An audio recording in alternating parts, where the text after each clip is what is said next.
as all the things of life, it's a little bit strange. When I was 19 years old, I left my house and I always lived in Buenos Aires, in a capital, so I wanted to do, it's always the opposite. I make a little bit like the hippie style, and I went to the south. And then in different things that you go learning, they teach me how to brew beer. And then I had an old truck, and I started selling my own beer in camps and stuff. And then a man saw it, and in those times it was not popular here to brew beer. He told me, okay, let's do it.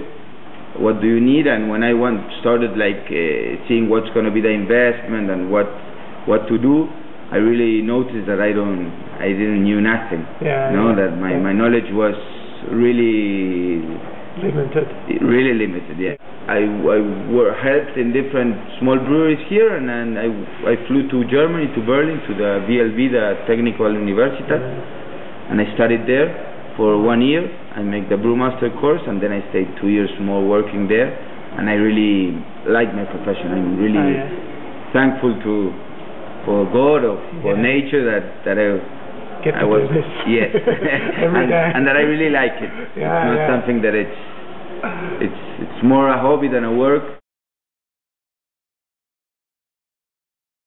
Bariloche, first of all, for the professional stuff, because of the water. The water here is incredible, and the water is like the 93% of the product, of the final product. We have very good hops, but only one style, that is the Cascade. That is also grew here in Bolson. That is 120 kilometers from here. So we always have really fresh. Look, it's snowing. Nearly. Snowing. And we have that's always gives you fresh hop of Cascade. That is it's a bitter hop, no, it's not an aromatic hop. And the aromatic hops, we have to bring them all from outside. That is a little bit more expensive, but still you can get it. It's not a problem. Like an industry that is growing here, so that has good and bad points. The good points is that we still have lots to grow, and the bad point is that still it's not the industry that has to be. And still in Argentina it's not growing as fast as, for example, 25 years ago when it happened in the United States, the revolution of the brewing industry. In 5 years it was exploded. Nearly everybody knew how to do, and here we have lots of people doing great things, and some people that they're still in the way of the homemade. That it's a big difference to be a craft brewer than a homemade. Because homemade it's still getting, and we already here the brewing industry is since I don't know 5 years, and still it's had lots to grow.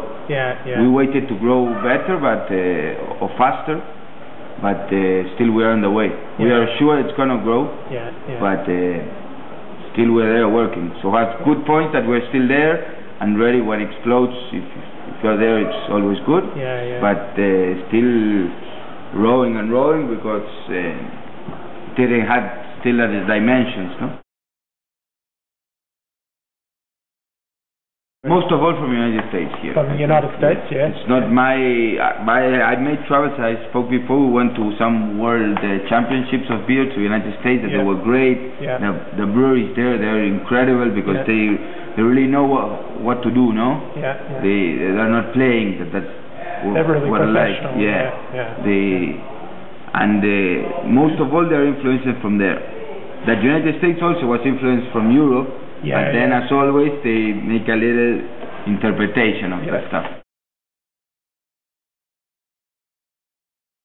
We have always three of them that they're the emblematic: the Munich beer, the IPA, and the foreign stout. They're always there. And then, depends on the time of the year, we go changing. For example, in summer we make a wheat ale. That it's like a Weizen beer, but with a little bit less of wheat, so it gets into the style of wheat ale. Then in autumn we make the alt beer. Then in winter we always have the Belgian strong dark ale that's of 9 degrees of alcohol. It's it's a different story a little bit in beer. So we make little small sizes of batch.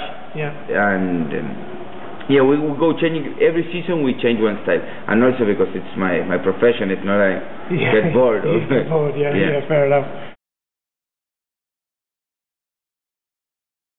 The Munich it's a Deutsch beer. Yeah. It's of course it was born in Munich. This style. Yeah. It's a blonde beer made in a basic of all clear malts. Yeah. With 3 different crystal malts. Yeah. And it's a really light and smooth taste in mouth. Yeah. Giving an aftertaste of the Hallertauer, that it's a German hop. Yeah.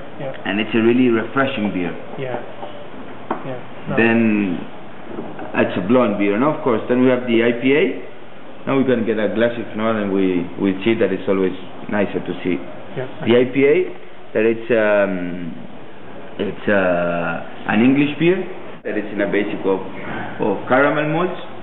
It has a big percentage of Ibu of Ken Golding that has a really nice and interesting nose. Yeah. And makes a light beer in body but with a big character. Yeah. That's something that I like a lot. Yeah. And then we go to a 40 stout. That this is Irish style, born in Dublin, and it's in a basic of chocolate malts. It has a flavor much more of coffee and wood, more burnt stuff in the good way of the burnt stuff, and it's much more mouthfulness, no? Yeah. Do you think there's an overriding style for Argentinian craft beer? Do you think still not? It's still for me. It's too general. Yeah, I have lots of different types of recipes that I have the lucky to work beside big brewers, big brewmasters that I learned a lot, and then it's all your interpretation. Our interpretation, and also with our big fans and clients, we give a lot to see what's happening and to see a little bit the market. They are not, for example, they are not only my favorite styles or my brother's favorite styles. It's also thinking of the market here in Argentina, no? And you have some interesting, like the Munich style is not an obvious style. Exactly, it's not a Pilsner. No, it's not a Pilsner. The alt beer too. You know, it's still we keep in the like to be well interpreted for the people, but also giving our own energy and our own shout, no? For example, I'm sure you're gonna drink this one, or the Alt or the Belgian. You're gonna be sure that it's Berlina, not because they are the same, because they are totally different, but they have our own the brewmaster stamp.